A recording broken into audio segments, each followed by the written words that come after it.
This is Democracy Now!, democracynow.org. I'm Amy Goodman with Nermeen Sheikh. Did the abrupt defunding and dismantling of USAID, the decades-old U.S. humanitarian aid agency, have an impact on violence?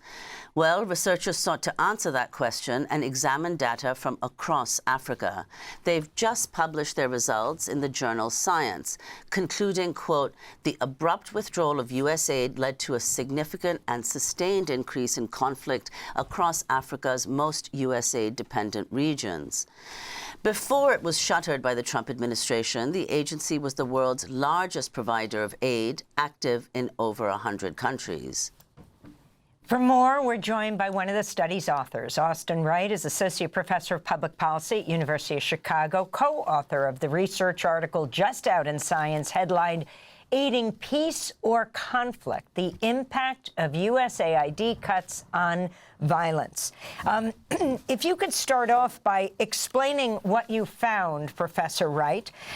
This issue of the abrupt withdrawal of USAID led to a significant and sustained increase in conflict across Africa's most USAID-dependent regions. Can you elaborate?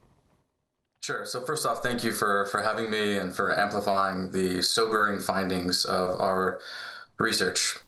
What we were able to do is to document, information on the incidence of conflict activity, and that ranges from riots and protests to armed conflict to violence against civilians across more than 870 subregions in Africa. We're then able to link that with the location of where USAID was present and operational years ago, and leverage that information to understand the impact that the shutdown had. And indeed, as you mentioned already, what we find is a large increase in violence in the months immediately after the shutdown occurred. And unfortunately, although we're able to extend the data out only for a period of time, we have yet to find a significant reduction in those effects over time, which means they continue to accumulate even now. Well, there have been a lot, Professor Wright, of inquiries and findings about the effects of the cuts in aid, in USAID, but in humanitarian terms, but never in the context of violence. So what prompted this investigation? Yeah, so that's an excellent point. Prior research, including some work that was published in The Lancet, has focused on measures like excess death, the impact of the shutdown of humanitarian relief on healthcare systems, and those are certainly important dynamics. But when USAID was initially conceived by John F. Kennedy, the aim there was an alternate version of putting America first, and that was creating the sort of economic and political opportunities for the rest of the world to flourish in the image of the U.S. And that includes the building of institutions and an explicit focus on stabilization. And so our project aimed at understanding another layer of those consequences of the cut, which was the conflict environment. And unfortunately, what we found is that that shutdown had these large effects. And to help your listeners and viewers understand what we mean by large effects, these are often double-digit percentage increases in the incidence, severity, and lethality of violence across Africa in the affected regions. And I would say that the only silver lining element here is that in the places where USAID's work was largely achieved, those areas were able to withstand the storm created by that shutdown. But unfortunately, in a lot of other regions, the project was not yet finished.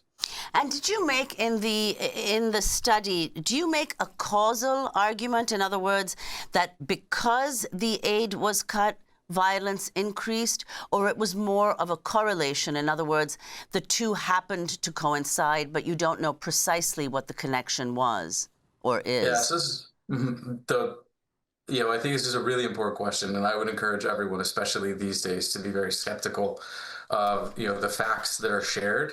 And what I can assure you is that although the paper itself is only a few pages, the work that went into assessing all of the alternate mechanisms that could have been driving this effect amounts to roughly a book that most of the readers aren't going to actually see. And what we can effectively rule out are a number of potential sources of bias that could, as you point out, have led this to be a correlation rather than a causal relationship. And so I think we're rather bullish, ultimately, that what we've identified is a credible effect of the timing of the shutdown on violence. Austin Wright, we want to thank you so much for being with us, Associate Professor of Public Policy at the University of Chicago, co-author of the research article just out in Science magazine, headlined Aiding Peace or Conflict, the Impact of USAID Cuts on Violence. Thanks for watching Democracy Now! On YouTube. Subscribe to the channel and turn on notifications to make sure you never miss a video. And for more of our audience-supported journalism, go to democracynow.org, where you can download our news app, sign up for our newsletter, subscribe to the daily podcast, and so much more.